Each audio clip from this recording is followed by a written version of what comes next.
Hello అండి, అందరికి నమస్కారం. వెల్కమ్ టు బాపట్ల రుచులు. ఈరోజు వీడియోలో గుల్ల మైసూర్పాక్ని టేస్టీగా ఎలా ప్రిపేర్ చేసుకోవచ్చో చూద్దామండి. పక్కా కొలతలతోటి ఇలా చేసుకోండి. ఫస్ట్ టైం చేసుకుంటున్నా కానీ చాలా బాగా కుదురుతుంది మైసూర్పాకు. స్వీట్ షాప్ స్టైల్లో మనం ఇంట్లోనే టేస్టీగా ఎమ్మీగా ఇలా ప్రిపేర్ చేసుకోవచ్చండి. ఇట్లా నెయ్యి వేసి చేశాను. టేస్ట్ అనేది చాలా బాగుంటుంది. అది ఎలా తయారు చేయాలో చూద్దాం. మిక్సింగ్ బౌల్ ఒకటి పెట్టుకొని దాని మీద జల్లెడ ఒకటి వేసి పెట్టుకోండి. 1 కప్పు శనగపిండి తీసుకున్నాను. చిటికెడు సాల్ట్, చిటికెడు సోడా ఉప్పు తీసుకొని ఈ విధంగా పిండిని బాగా జల్లించుకోండి, గడ్డలు అనేది లేకుండా. తర్వాత మీరు మైసూర్పాక్ దేంట్లో చేసుకున్నారో ఆ గిన్నె ఒకటి పెట్టుకోండి. నేను స్టీల్ కడాయి పెట్టుకున్నాను.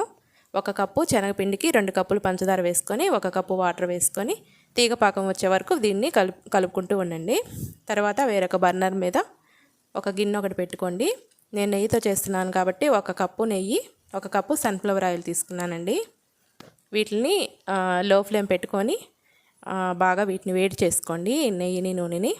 తర్వాత మీరు పాకం దేంట్లో అయితే వేసుకుంటున్నారో దానికి ఆ గిన్నెకి నెయ్యి ఈ విధంగా అప్లై చేసుకోండి. కొంచెం లోతుగా పొడవుగా ఉండే గిన్నె అయితే మైసూర్పాకు టెక్స్చర్ అనేది బాగా వస్తుందండి. ఈ విధంగా మొత్తానికి బాగా అప్లై చేసేసుకొని పక్కన పెట్టేసుకోండి. తర్వాత పాకం వచ్చిందా లేదా ఒకసారి చెక్ చేసుకోండి. ఇలాగా చేతికి తీసుకొని ఇలాగ పొడవుగా తీగ పాకం వచ్చేలాగా మీడియం ఫ్లేమ్లో పాకం అనేది పట్టేసుకోండి. తీగ పాకం వచ్చేసింది కదా, ఇప్పుడు కలుపుకొని ఒకసారి కొంచెం కొంచెం పిండిని యాడ్ చేసుకోండి. పిండిని వేసినప్పుడు ఈ విధంగా గడ్డలు కట్టకుండా మీ దగ్గర విస్కర్ ఉంటే విస్కర్తో అయినా, లేదంటే ఈ విధంగా గరిటెతో అయినా కానీ కలిపేసుకోండి. మీరు మైసూర్పాక్ చేయడానికి ఈ స్టీల్ కడాయి కాకపోయినా మీ దగ్గర అల్యూమినియం కానీ ఐరన్ కడాయి కానీ ఏదున్నా తీసుకోండి. లేదంటే స్టీల్ది అయితే మాత్రం కొంచెం మందంగా ఉండేది తీసుకోండి.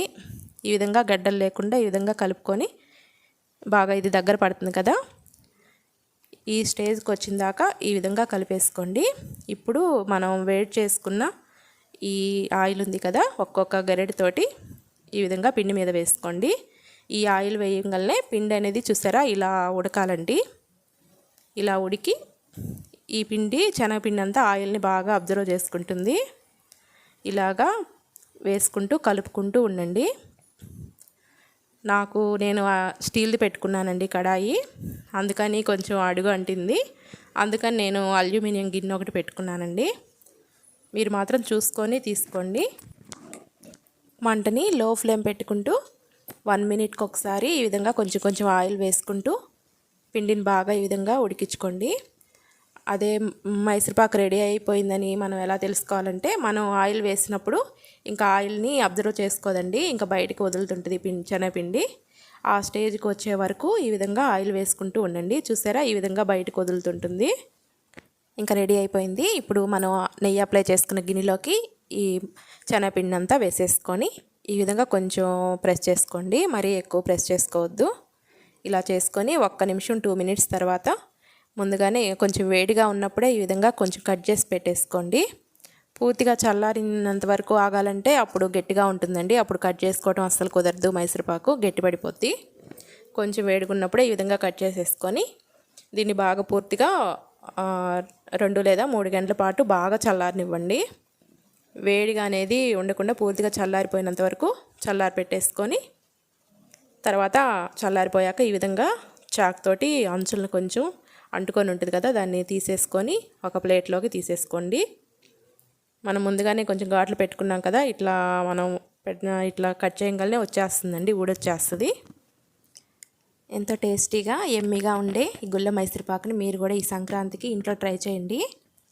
చాలా బాగా వస్తుందండి. ఈ కొలతల ప్రకారం ఇలా చేసుకోండి. మీరు నెయ్యి ఇష్టం లేకపోతే ఇంకా నూనె వేస్ట్ చేసుకోండి, కానీ నెయ్యి తినే వాళ్ళైతే నెయ్యితోటే చేసుకోండి. టేస్ట్ అనేది చాలా బాగుంటుంది నెయ్యితో చేయటం వల్ల. ఇంకా 1 వీక్ 10 డేస్ వరకు కూడా బాగుంటుందండి, టేస్ట్ అనేది ఏం మారదు. అదే ఆయిల్తో చేసుకుంటే అన్ని రోజులు అయితే మాత్రం టేస్ట్ బాగుండదు. మ్యాక్సిమం కుదిరితే నెయ్యి వేసే చేసుకోండి. ఇంతేనండి. ఒకసారి ట్రై చేసి ఎలా వచ్చిందో కామెంట్ చేయండి. వీడియో నచ్చితే ఒక లైక్ చేసి మన ఛానల్ని సబ్స్క్రైబ్ చేసుకోండి. థ్యాంక్ యూ అండి.